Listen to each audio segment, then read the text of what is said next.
ഇപ്പോൾ ഇവിടെ ടൈം വൈകിട്ട് 5:45. റൂമിൽ വെറുതെ ഇരുന്നപ്പം കാണാം വാട്സപ്പിൽ ഒരു മെസ്സേജ്, വിനീഷേട്ടൻ ഏടിയാന്ന് ചോദിച്ചിട്ട്. ഞാൻ പറഞ്ഞു ഞാൻ റൂമിലാണ്, അപ്പോൾ നടക്കാൻ ഇറങ്ങിയിട്ടില്ലെന്ന്. അപ്പം ഞാൻ പറഞ്ഞു എന്നൊരു 15 മിനിറ്റ് ഞാനും വരുന്നു.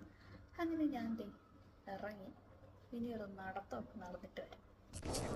റിഗ മെട്രോ സ്റ്റേഷന്റെ പരിസര പ്രദേശത്തൂടെ ജസ്റ്റ് ഒന്ന് നടന്നതാ.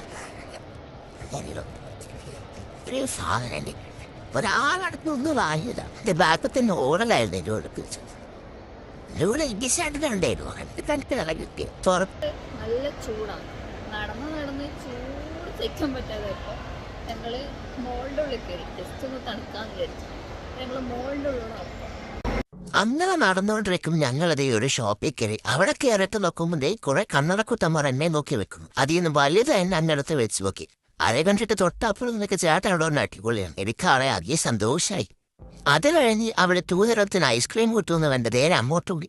അവിടെ എത്തിയപ്പോഴാണ് അറിഞ്ഞത് 2 തരത്തിന് 100 ഗ്രാമാണ് കിട്ടുകയെന്നുള്ളത്. പിന്നെ ഞങ്ങൾ അവിടെ നിന്ന് ഒരു 4 ഫ്ലേവർ ഐസ്ക്രീം അങ്ങനെ എടുത്തു. എല്ലാം കുറച്ച് മാത്രമേ എടുത്തിട്ടുണ്ടായിരുന്നുള്ളൂ. ഞങ്ങളുടെ ബാക്കിലാണെങ്കിൽ ഒരു ബീന്റെ ക്യൂ തന്നെ ഉണ്ടായിരുന്നു. പിന്നെ ഇതിന്റെ മേലെ വിതറമായിട്ടൊരു ലോഡ് കാപ്പി പി ഐറ്റംസ് ഉണ്ട്. അതൊന്നും നമ്മൾ എടുത്തില്ല, വെയിറ്റ് കൂടൂലേ. പിന്നെ അത് ആ ഒരു കൊള്ളി കഷ്ണം കൂടെ എടുത്ത് നേരെ പോയി വെയിറ്റ് നോക്കി. കാണാൻ നല്ല രസമുണ്ടായിരുന്നു. ഞാൻ എടുത്തത് സാഫ്രോണും ചോക്ലേറ്റും അറബിക്ക കോഫിയും വാനിലാണ്. ഈ ഒരു സാധനം സെയിം അടുത്ത നല്ല ടേസ്റ്റ്. ഐസ്ക്രീം തീർന്നപ്പോ പിന്നെ അട നന്ദിയില്ല, നേരെ റൂമിലേക്ക് പോയി.